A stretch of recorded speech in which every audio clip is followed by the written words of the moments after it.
Good evening, everyone. Good evening, ma'am. Hey, ngasi koigi Wangoo GP gi manung da lairiba ngasai gi koigi register tawraba work register roiba koigi NR ko EGA gi makhada tawgiba thabak mayam sigi ko maraktagi amaka koi khangalaga detail jangminase ariba thabak si koi karamakan sige construction prakar den tele hauser to khongnong irrigation ko se ha okay amom laikai leire jelangba drain hauser ongulupa maruf ko RLI academy okay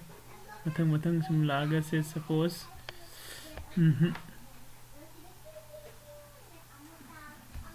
fine LYA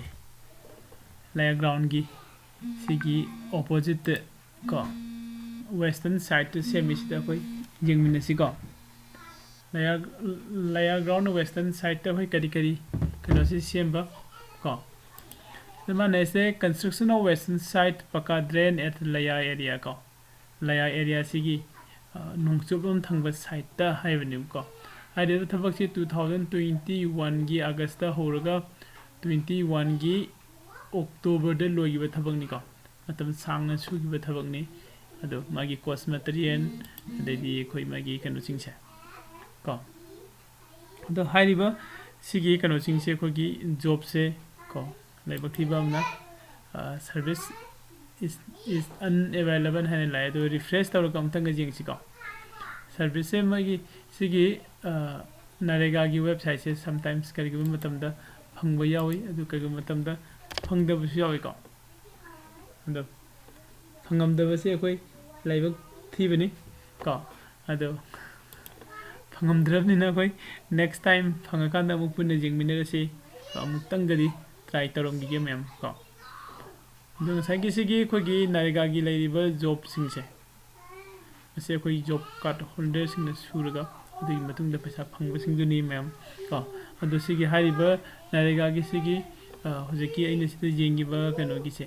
layer ground gi ko sigi sida koi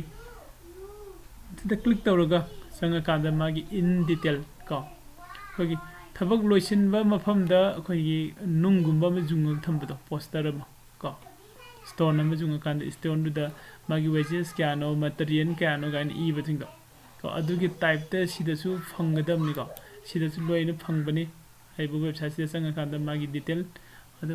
aigi kano si internet se kitang su nungaitre the my the details say services not available and unavailable service tharaga laibis number moraga ko okay hange ko hanga binina ko jengasi sagi khona open tawriba website se kanoni ko government of india gi ministry of rural development department of rural development gi website ni 24 january 2023 ngasi ni hoji open tawise duga time se thoi ko 138 ko the Mahatma Gandhi National Rural Employment Guarantee Act ne adugo work register details de lai se state Manipur ne district Thabaksing ne adugo blocks na koi lamai dong block ne panchayat na Wangoo GP ni ko Wangoo gi gram panchayat ne Thabaksing district ki manung de laiba ko hairiba work se ki ward court si de laire ko se koi na kana gumba khogi hairiba mafam sida thabak se suba or suda se jengge haraga su khogi poster natraga stone ko edi nung oni nung jungaga khogi kono se khogi work court se iraga loina am thambani ko work court iraga thambani aduga khogi se ha magi amount ko wages the kya sakhiba aduga material the kya sakhiba gaib se loina hojiki stone du da ibane kana gama jingning basing hariba mafam se chapiraga magi stone du da ibadu jingbiu ko hariba sida laiba wages ki payment ko wages ki person days haiba ko person days haibani person days masing do sida piri aduga amount paid ko paid tawkhrabe amount sing sida pire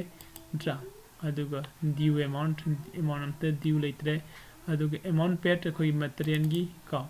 saina haidi wages ki da 2,46,000 53,231 sumaina kano tawgare ko kaithwe aduga masagi haidi masagi thabak se suba matamda sima kaise wages ta sange haire aduga khogi material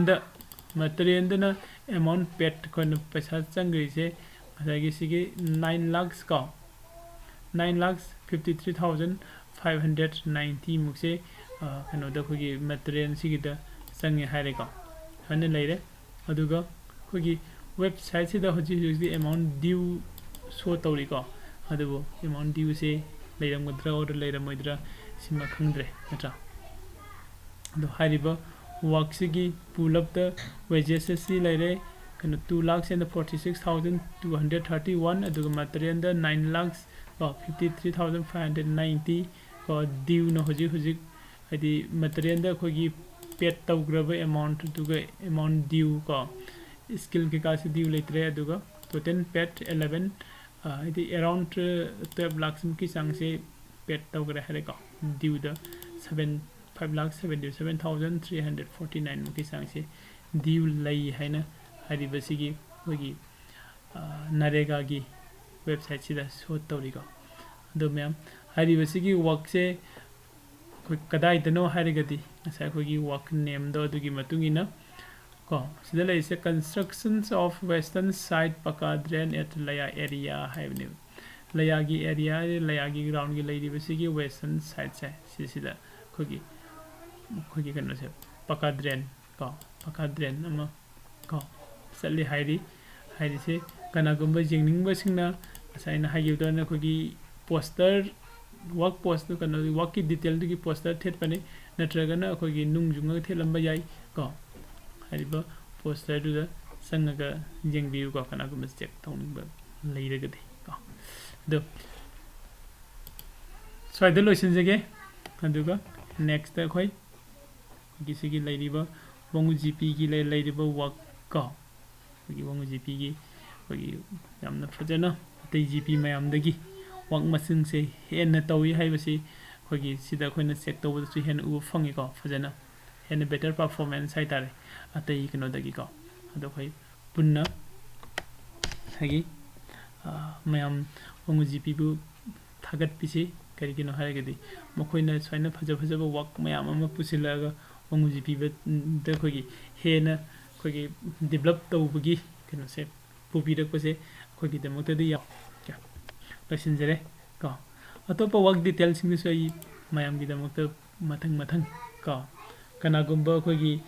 internet sangaga jengba khopa haitaba sing haidi leidana han sing ko aduga kari work no suri se kamain tawbono haibadi khangjiningba ko khogi demok ai masai kano sing se khogi leiriba work plan mayam ama anoba lakpa sing su sida loi jausin lakhini